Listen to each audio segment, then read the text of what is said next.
El mes pasado leímos en el club el libro de Catalina Murillo, Una mujer insignificante. El libro fue catalogado por la misma autora y se dedujo de nuestra lectura que era una autoficción. Para conocer más de este tema, invitamos a la doctora Berenice Romano Hurtado, quien es maestra en letras modernas, doctora en literatura hispánica y profesora e investigadora de la Universidad Autónoma del Estado de México. Muchas gracias, Berenice, por acompañarnos. Gracias a ustedes por la invitación.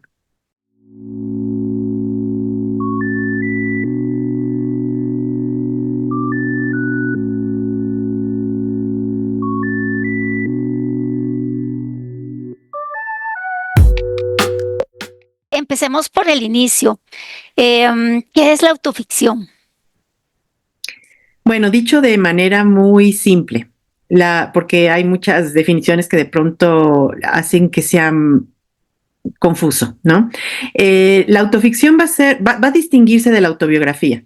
Una autobiografía es un texto en donde el autor nos dice que va a contar un relato de su vida real, ¿no?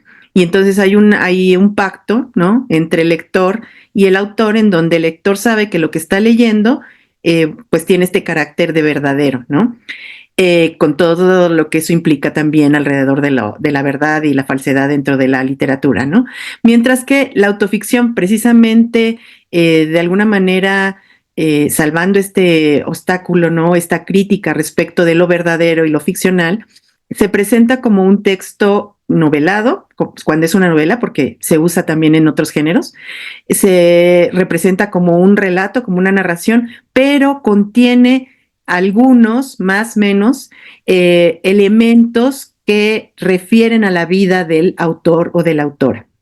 Entonces, en este caso, por ejemplo, del libro de Catalina Murillo, pues es verdadero, ¿no?, de todo lo que ella cuenta respecto, por ejemplo, de sus viajes, ¿no?, los nombres, sus hermanos, ¿no?, una serie de circunstancias que nos hacen pensar que todo aquello es verdad, ¿no?, que todo aquello sucedió. Sin embargo, ella misma, al denominarlo autoficción, pues nos está diciendo, aquí hay partes noveladas, ¿no? O sea, partes que ella tiene que inventar y que finalmente hacen que el relato funcione de otra manera. Es decir, hay una estética, hay una técnica, hay recursos literarios. Entonces, por eso se denomina autoficción, porque parte de lo que se está contando puede ser que esté en correspondencia con la vida real de la autora, pero gran parte, en general la mayoría, es inventado. Al fin y al cabo, cuando recordamos lo que sucedió en el pasado, siempre es un recuerdo falso y todos recordamos diferente quienes estuvimos en la misma situación.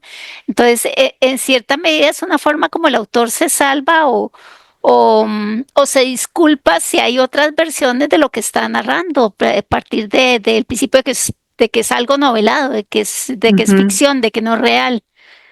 Sí, es verdad. Bueno, en parte, ¿no? Es como algunos críticos han dicho esto, ¿no? Y como que gustan de decir esto. Es una forma de justificar que al final no se va a decir la verdad, ¿no?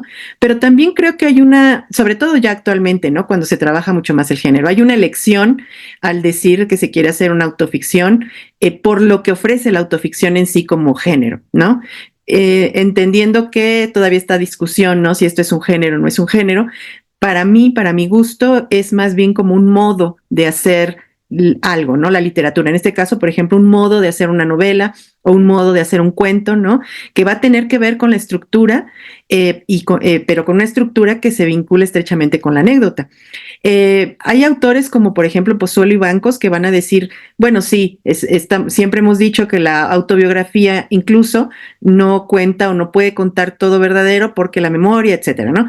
Pero hay que hablar desde la teoría de que sí hay géneros, o sea, sí hay características que van a distinguir a un género y otro, y que no basta con decir, pues se nos olvidan las cosas y entonces, aunque sea autobiografía, completamos y no sé qué, porque en realidad el compromiso del autor con un género y con otro es diferente. Y los recursos son diferentes y también, digamos, esto que estoy diciendo, ¿no?, el modo en que se podría narrar algo desde la autobiografía y desde la autoficción van a ser diferentes. Entonces, sí creo que cuando un autor o autora elige escribir una historia en tono, ¿no? Autoficcional, pues ahí está apegándose a la posibilidad de usar ciertos recursos. Y esos recursos le van a permitir jugar más. O sea, a mí me parece que detrás de la autoficción hay una enorme posibilidad de juego, ¿no? En el caso, por ejemplo, de esta novela que ustedes trabajaron, pues hay mucha comedia, ¿no? Tiene un tono, a pesar de que tiene sus momentos, pues melancólicos, tiene momentos tristes, ¿no? Al final hay una especie como de ajuste de cuentas, ¿no? Con la madre, ¿no? Como una especie también de culpa por estarla narrando y demás. También hay muchos pasajes que son muy cómicos y que van configurando a la madre, pues hasta como una caricatura a veces, ¿no? Y eso se puede hacer justo porque es una autoficción. Si fuera una autobiografía, no, el género no permite eso, ¿no? Entonces hay una intención detrás. Digamos que es más literaria en ese sentido, ¿no? Porque va a ser más artificial en el buen sentido. Usted fue una de las presentadoras del número del dossier de la revista Crítica Narrativa Breve Lejana dedicado a la autoficción. Yo Sí. estuve repasando algunos de los artículos y veía que de pronto hay muchos textos que no son nuevos, como que es un modo de narrar que no es nuevo, solo que ahora se le está prestando mayor Ujú. atención. Yo creo que a partir del pienso, a partir del novel de literatura a Annie Ernaux, como que volteamos un poco la vista a este tipo de forma de narrar. Sí, como querer de pronto acordarse, ¿no? Porque como bien dices, se ha hecho desde siempre, ¿no? Y pues a partir de que se nombra también de pronto ya se puede ir reproduciendo, ¿no? Es decir, cuando se empieza a sugerir que hay un género, y entonces para poder decir que hay un género hay que mostrar ciertos rasgos, ¿no? Ciertas características que se repiten y tal, pues entonces se empieza a reproducir, ¿no? O empieza a ser del interés de los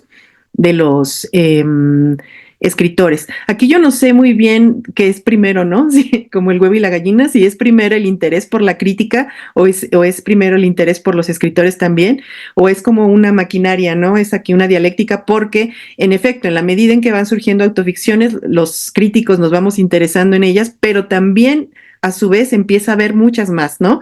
En México, que es como que lo que yo más he revisado, y sobre todo mujeres, hay muchísimas ahorita, ¿no? Hay muchísimas autoficciones en el tono del de Catalina Murillo, es decir, de este tipo de autoficciones que vuelven a la madre o vuelven al padre, o de textos que surgen justamente en el momento en que pierden a la madre o al padre o a un abuelo, etcétera, ¿no? Es decir, se están convirtiendo también, y eso es muy interesante, como en textos de duelo, ¿no? En textos para sanar o para de pronto desarrollar o hacer un homenaje inclusive, ¿no? Desarrollar una figura, ¿no? La imagen del padre, de la madre, y que se hace de distintas maneras, ¿no? Que es muy interesante. O sea, no todas las formas son iguales. Me gustó mucho la de Catalina Murillo, ¿no? Es peculiar el humor que tiene, pero hay otras más solemnes o hay otras que pueden ser más cortas, ¿no? O fragmentadas incluso como la de Verónica Gerber, Conjunto Vacío. Y también otra peculiaridad que creo que se está repitiendo justamente es que sean novelas breves, ¿no? Que entren en el género de novela breve. Y eso pues también nos da que pensar, ¿no? De por qué es ahí, por qué justo la autoficción, por qué en ese nicho pues como más controlado aparentemente, ¿no? O donde se aprietan las ideas. Puede ser que sea por el tema justo del duelo en muchos casos, ¿no? Porque hay mucho silencio, hay mucha memoria que se pierde también, y eso hace que se vaya condensando la información, ¿no? Y que al ser más, eso, breve, apretado, pues a veces sea más significativo, ¿no? Más emotivo.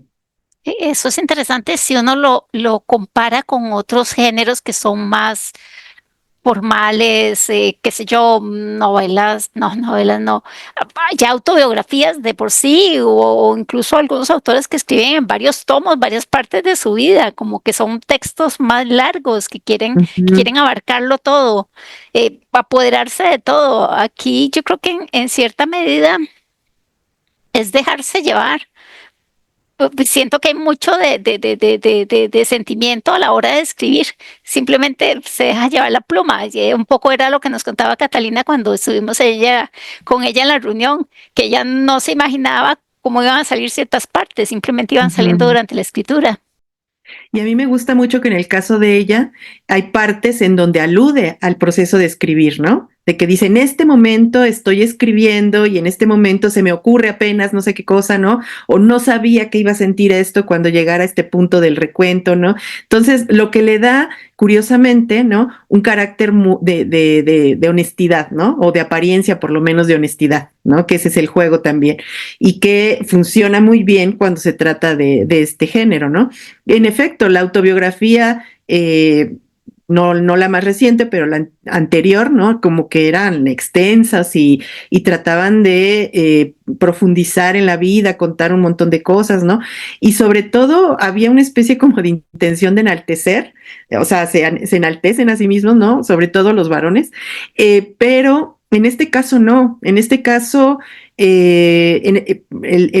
particularmente el de Catalina se siente muy honesto en esto de yo estoy actuando mal, ¿no? Y sin embargo lo hago, porque es lo que quiero hacer, porque hay un propósito, porque, ¿no? Y tiene esta culpa y tal, pero no lo corrige, digamos, no lo oculta, sino que finalmente es parte a lo mejor de su proceso, es parte de algo que ella quiere también como sanar, posiblemente, ¿no? Y que funciona muy bien literariamente hablando. Entonces, algo también que es muy bueno para la autoficción, pero no necesariamente para clasificarla, es que todas son diferentes, ¿no? Que precisamente por eso yo digo que es un modo, porque es más bien cómo quiero contar esto, ¿no? Y cómo quiero jugar con esto de pronto.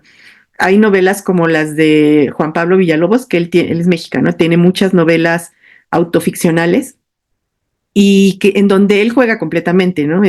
Puede decir que el personaje se llama como él, que nació donde él nació, que hizo los estudios que él hizo, y luego está dentro de una trama de narcotráfico y él es no sé qué, o sea, todo completamente otra cosa, ¿no? Y esa, por ejemplo, por la definición que hay de autoficción, pues también es una autoficción, pero en nada se parece a la de Catalina, por ejemplo, que trata de apegarse más a vivencias, ¿no? En esta otra de Villalobos él se despega completamente, no se pone, digamos, en la escritura, ¿no? Él juega con la escritura y al final hace una novela. Hasta hicieron una película ya de esa novela. Y se burla un poco del lector, porque Sí, vos creías que sí, era yo, pero resulta que no, no soy yo, es alguien más que está claro. inventándome. Y él Eh, particularmente en esa novela se burla mucho del lector porque además habla del género de autoficción. Habla del género porque él es estudiante de literatura y entonces habla del género y se burla de la crítica entonces hay como una especie de juego reflejo ahí entre lo que está haciendo y lo que está criticando al mismo tiempo. bueno, Berenice, muchas gracias por conversar este ratito sobre este tema tan interesante. No sé si quiere dejarle algún mensaje a nuestros seguidores. Pues nada, que lean, ¿no? Que lean escritoras, hay muchas escritoras escribiendo autoficción. Creo que de pronto ha sido un espacio en el que han encontrado una forma de estar narrando, es decir, de hacer ficción, de hacer literatura, pero al mismo tiempo de ponerse. Y a veces no todos los escritores, ¿no? Quieren eso, no todos los escritores se exhiben o no todos los escritores se comparten de esa manera. Hay una especie de gesto generoso, ¿no? Cuando se construyen este tipo de textos, en donde sigue siendo lo más importante cómo narran, cómo crean literatura, cómo ficcionalizan, pero al mismo tiempo se juegan el cuerpo, ¿no? Como que lo ponen en la escritura. Y eso es muy rico para los lectores, ¿no? Entonces, que lean este tipo de textos es muy bueno. Muchas gracias de nuevo. Y muchas gracias a quienes nos siguen en el canal. Recuerden marcar la campanita para que les llegue un aviso cada vez que subamos un video. Que la pasen muy bien. Muchas gracias por la invitación.